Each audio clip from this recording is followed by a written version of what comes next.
Movie की शुरुआत में हम एक हेक्टर नाम के आदमी को देखते हैं जो अपनी वाइफ क्लारा के साथ बहुत ही खुश था और हाल ही में वो दोनों एक नया घर लिया था जो कि ठीक करने में वो दोनों बहुत ही बिजी थे। इसी बीच हेक्टर के पास एक कॉल आता है और वो फोन उठाता है और अचानक से उसकी वाइफ आती है और उसके हाथ से फोन गिर जाता है। अब दोनों को ये बात अजीब लगता है क्योंकि उनके नए घर का फोन नंबर किसी के पास नहीं था, लेकिन फिर भी वो दोनों इस बात पर ज्यादा ध्यान नहीं देते हैं और एक दूसरे को प्यार करने लगते हैं। फिर कुछ देर बाद वो दोनों गार्डन में बैठ के बात कर रहे थे और हेक्टर अपने बाइनोकुलर से यहाँ वहाँ देख रहा था और तभी उसको एक लड़की जंगल में दिखाई देता है, लेकिन वो लड़की उसका वाइफ क्लारा को नहीं दिखती है। फिर उसके वाइफ घर के अंदर चली जाती है और हेक्टर फिर से उस लड़की के ऊपर नजर रखना शुरू करता है। वो देखता है कि वो लड़की अपने कपड़े उतार रही थी और तभी क्लारा आके उससे कार की चाबी मांगती है। अब वाइफ के जाने के बाद में वो फिर से दूरबीन से उस लड़की को देखता है, लेकिन अब उसे वो लड़की नजर नहीं आती है। तो वो उसी जंगल की तरफ जाने लगता है और रास्ते में उसे एक साइकिल दिखता है जो कि डस्टबिन के पास पड़ी हुई थी और कुछ दूर जाने के बाद में वो लड़की उसे जंगल में नेकेड हुई मिलती है और वो उस लड़की को दूर से ही उठाने की कोशिश करता है, लेकिन वो लड़की उसे कोई रिस्पॉन्स नहीं देती है। इसके बाद वो पास जाकर उस लड़की के बॉडी को देखने लगता है और अचानक से उसके ऊपर कोई कैंची से हमला कर देता है और अपने जान बचाने के लिए वो भागकर एक पेड़ के पीछे छुप जाता है और तभी उसे हमला करने वाला आदमी दिखाई देता है जिसका पूरा चेहरा बैंडेज से कवर था। अब हेक्टर डर के वहां से भागता है और आगे जाके वो एक तार का दीवार देखता है। अब जैसे तैसे वो उस दीवार को पार करके पास ही के एक घर में मदद मांगने के लिए जाता है, लेकिन कोई भी दरवाजा नहीं खोलता है, तो इसलिए वो घर का कांच तोड़ के अंदर घुस जाता है और एक लेबोरेटरी रूम में पहुंच जाता है और वहां पर वो अपने घाव को साफ करता है और एक दूसरे कमरे में जाकर वहां पर उसे एक वॉकी टॉकी मिलता है और उस वॉकी टॉकी की दूसरी तरफ उस घर का मालिक एल्जुमेन था। अब हेक्टर उसे अपनी सारी बातें बताता है और वो आदमी हेक्टर को साथ रहने को बोलकर वहां पर रुकने के लिए कहता है और उस घर में वो मालिक जल्दी वापस आने का प्रॉमिस भी करता है क्योंकि वो इस समय कहीं और था। अब कुछ समय बाद जोबेन उसे कॉल करके उसी बैंडेज वाले आदमी के बारे में बात करता है कि वो उस तार की दीवार को पार कर चुका है, लेकिन चारों तरफ कैमरा लगे हुए है तो उसे टेंशन लेने की कोई भी जरूरत नहीं है। फिर हेक्टर उसे पुलिस को कॉल करने के लिए कहता है और वो आदमी हेक्टर का बात मान के उसे वहीं पर रुकने के लिए कहता है। फिर हेक्टर दरवाजे को अच्छे से लॉक कर देता है ताकि कोई भी अंदर आने ना पाए। इसके बाद वो आदमी हेक्टर को फिर से कॉल करता है और कहता है कि नेटवर्क इशू की वजह से पुलिस को कॉल नहीं लग रहा है और बैंडेज वाला आदमी भी उसी के घर की तरफ आ रहा है। फिर वो आदमी उसके घर के पीछे की तरफ से उसके पास आने के लिए कहता है और साथ में वो कैमरा देखकर उसी बैंडेज वाला आदमी की लोकेशन बता रहा था और अब वो बैंडेज वाला आदमी घर के अंदर आ गया था और उससे पहले हेक्टर वहां से भाग के जोबिन की दूसरी लेबोरेटरी में पहुंच जाता है। फिर जोबिन उसे अंदर ले लेता है और उसे बैंडेज वाला आदमी से बचने के लिए एक बड़े से मशीन में जाने के लिए कहता है। अब हेक्टर उस मशीन के अंदर नहीं जाना चाहता था, लेकिन उसके पास और कोई भी ऑप्शन नहीं था और वो बैंडेज वाला आदमी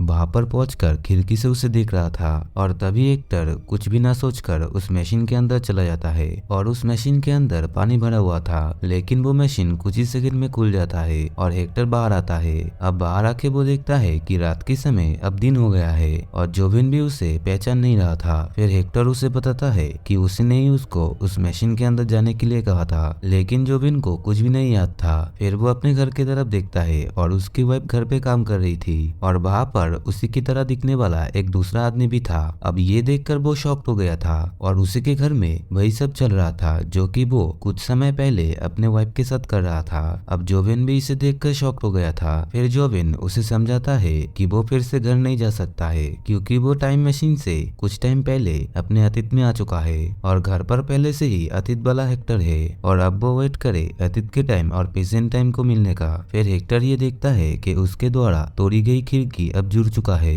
मतलब कि वो सच में समय के अतीत में आ चुका है। अब जोबिन उसे समझाता है कि वो रात तक वेट करे, जब हेक्टर यहाँ पर आएगा तो वो टाइम मशीन से उसे पास्ट में भेज देगा और तब सब कुछ ठीक हो जाएगा। लेकिन अब हेक्टर ऐसे ही बैठा नहीं रह सकता था और वो अपने घर पर कॉल लगाता है, लेकिन घर में हेक्टर होने की वजह से वो फोन में कुछ नहीं कह पाता है। और ये सीन सेम था जब नए घर पे आने के बाद कॉल आया था, मतलब कि ये कॉल हेक्टर ने ही फ्यूचर में आके किया था। अब जोबिन उसके घर पर कॉल लगाने की बात को लेकर बहुत ही गुस्सा हो जाता है और वो हेक्टर को वहीं पर रुककर मशीन के काम के लिए बाहर जाता है, लेकिन हेक्टर खुद को वहां पर रोक नहीं पाता है और जोबिन की कार में बैठकर अपने घर की तरफ जाने लगता है और रास्ते में उसे वही लड़की दिखाई देता है जो कि उसे जंगल में नेकेड दिखाई दिया था और अचानक से एक रेड कार उसे टक्कर मार देता है, जिससे कि उसका एक्सीडेंट हो जाता है और अब उसके फेस पर चोट लग गई थी। फिर वो अपने हाथों की बैंडेज को खोल के अपने फेस पर लगा लेता है और इससे वो बिल्कुल बैंडेज वाला आदमी की तरह दिखाई दे रहा था।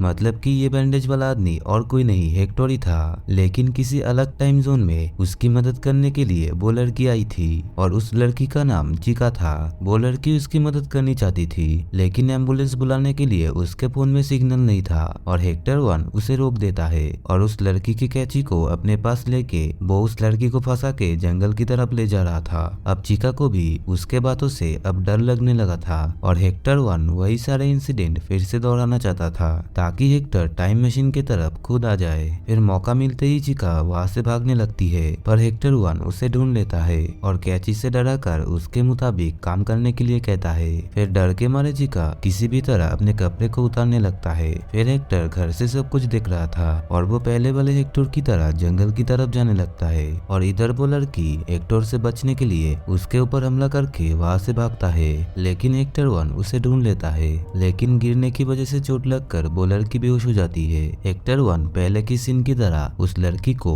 नेकेड बिठाकर हेक्टर 2 के लिए वेट करता है और हेक्टर 2 के आने के बाद वो उसको पहले की तरह कैची से हमला करता है और हेक्टर 2 भाग के जोबिन के घर पे चला जाता है और इधर हेक्टर 1 को चिका के चिल्लाने की आवाज सुनाई देता है और वो वापस जाके देखता है कि वो लड़की वहाँ पर नहीं थी और वो उसे ढूंढने लगता है, लेकिन वो कहीं पर भी नहीं थी। फिर वो अपने घर पर चला जाता है, लेकिन उस पर कोई औरत हमला कर देती है। फिर वो छत की तरफ जाता है और क्लारा को दरवाजा खोलने के लिए कहता है। फिर वो उसे समझाने लगता है कि वही असली हेक्टर है, लेकिन क्लारा गलती से छत से गिर के मर जाती है। फिर हेक्टर बहुत ही ज्यादा दुखी हो जाती है क्योंकि उसकी वाइफ इस तरह मर गई। फिर वो वॉकी टॉकी ऑन करके हेक्टर 2 और जोबिन की बातें सुनने लगता है और जोबिन हेक्टर 2 से वही बातें कहता है जो कि उसने कुछ टाइम पहले हेक्टर 1 से कहा था। फिर इसके बाद खिड़की से हेक्टर 1 को देखते ही हेक्टर 2 मशीन में चला गया था और इधर अब हेक्टर 1 को ऐसा लग रहा था कि वो पास्ट में जाके क्लारा को बचा लेगा, लेकिन वो ऐसे ही बैठ नहीं सकता था। फिर वो जोबिन से पास्ट में जाने के लिए बात करता है और जोबिन इस बात को नहीं मानता है क्योंकि पहले ही दो हेक्टर बन चुके थे। जोबिन हेक्टर 1 से झूठ कहता है कि मशीन इस समय नहीं चलेगी, लेकिन हेक्टर 1 के सामने उसका झूठ पकड़ा जाता है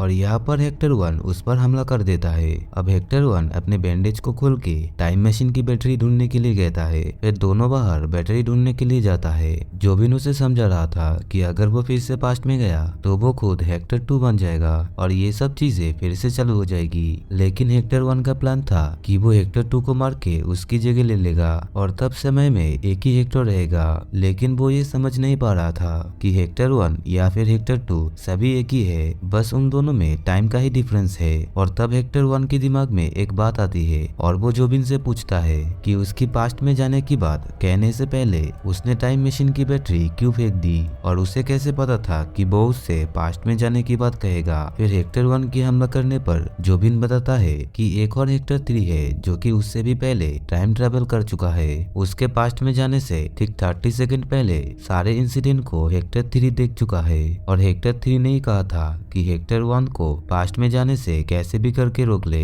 नहीं तो बहुत बुरा होने वाला है। अब जल्दी ही हेक्टर 3 की जगह हेक्टर 1 ले लेगा और इसलिए वो उस वॉकी टॉकी को ही तोड़ने वाला था जिससे हेक्टर 3 जोबिन से बातें करेगा। लेकिन तभी हेक्टर 1 को टाइम मशीन की बैटरी मिल जाता है और उसी समय बारिश भी होने लगती है। अब इतनी बार माना करने के बाद भी हेक्टर 1 टाइम मशीन से पास्ट में चला जाता है और अब फिर से दिन का समय आ जाता है। अब इधर जोबिन को कुछ भी नहीं समझ आता है और हेक्टर 1 उसे सारी बातें समझाता है और हेक्टर 2 के आने से पहले वो छुप जाता है। अब फिर से हेक्टर 1 की तरह हेक्टर 2 टाइम मशीन से बाहर निकलता है और पहले की तरह सारे इंसिडेंट एक बार फिर से शुरू हो जाता है। फिर हेक्टर 1 जोबिन को कहता है कि वो हेक्टर 2 को रोक के रखे जब तक कि वो घर न पहुंचे और जोबिन ऐसा ही करता है, लेकिन घर का दरवाजा बंद था और तब जोबिन घर से बाहर आके उसे एक लाल कलर का ट्रक देता है और ये वही कार थी जिससे कि हेक्टर 1 का एक्सीडेंट हुआ था, जो कि अब हमें पता चल रहा है कि उसमें हेक्टर 3 ही था। अब उसी समय हेक्टर 2 वहां से निकलता है और हेक्टर 1 उसका पीछा करता है। अब रास्ते में उसे चिका दिखाई देती है और उसके जाने के बाद में वो हेक्टर 2 का एक्सीडेंट करवा देता है, लेकिन वो खुद पर भी कंट्रोल नहीं कर पाता है और उसका भी कार का एक्सीडेंट हो जाता है और अब वो बहुत ही बुरी तरीके से जख्मी हो गया था। और तब वो जोबिन को कॉल करता है और ये कहता है कि मैं अपने मिशन कंप्लीट करने में फेल हो गया हूँ और हेक्टर 2 को पास्ट में जाने नहीं दे और उस मशीन को वो बंद कर दे। और तभी उस लड़की के सामने हेक्टर 1 आ जाता है और उस लड़की की चिल्लाने की आवाज हेक्टर 2 सुन लेता है, जिसने की अब फेस पर बैंडेज लगाया हुआ था। अब रात हो जाने की वजह से वो लड़की हेक्टर 1 को उसके घर में ले जाती है और हेक्टर 1 की मना करने के बाद भी वो लड़की उसे घर के अंदर ले आती है। और तभी उसे उसका वाइफ क्लारा दिखाई देता है, जो कि उससे बैंडेज वाले आदमी यानी कि हेक्टर 2 के बारे में बता रही थी और उसने पुलिस को भी कॉल कर दिया था। फिर वो अपनी वाइफ की जान बचाने के लिए वो उसे एक कमरे में छुपा देता है और वो वही टेबल हेक्टर 2 को मारता है, मतलब कि हेक्टर 1 को हेक्टर 3 ने टेबल मारा था। फिर वो उस लड़की के बाल काट कर और उसे क्लारा की ड्रेस पहनाकर उसको छत में छुपने के लिए कहता है और कुछ देर बाद वो छत से गिर के मर जाती है। मतलब कि पहले क्लारा नहीं, वो लड़की मर गई थी। अब हेक्टर 1 अपने वाइफ को रूम से निकालकर उसके साथ में गार्डन में बैठ जाता है और क्लारा को भी किसी को देखने जाने से रोक देता है। और हेक्टर 1 ने सब कुछ ऐसे ही छोड़ दिया था और अब पास्ट, प्रेजेंट और फ्यूचर जैसी थी वैसे ही रहेगी और चाहकर भी वो कुछ भी नहीं बदल पाया। फिर कुछ ही देर में वहाँ पर पुलिस भी आ जाएगा और हेक्टर 2 फिर से जोबिन की घर की तरफ निकलता है, मतलब कि वो फिर से पास्ट में जाएगा और ये टाइम लूप अनंत समय तक चलता रहेगा। तो इस मूवी में 3 हेक्टर थे, लेकिन कौन सा हेक्टर पहले टाइम ट्रेवल किया था ये नहीं बताया गया है। और हेक्टर 1 ने बहुत ही कोशिश की, सिर्फ एक ही हेक्टर रहे, लेकिन सब कुछ उसी डायरेक्शन में चलता गया जो कि पहले से हो रहा था। फिर एक समय के बाद में हेक्टर 1 हेक्टर 3 की चीजें करने लगा था और हेक्टर 2 1 की चीजें करने लगा था। तो दोस्तों ये मूवी यहाँ पर एंड होती है। ये वीडियो अगर आपको पसंद आए तो इस वीडियो को लाइक कर देना और इस चैनल को सब्सक्राइब कर लेना।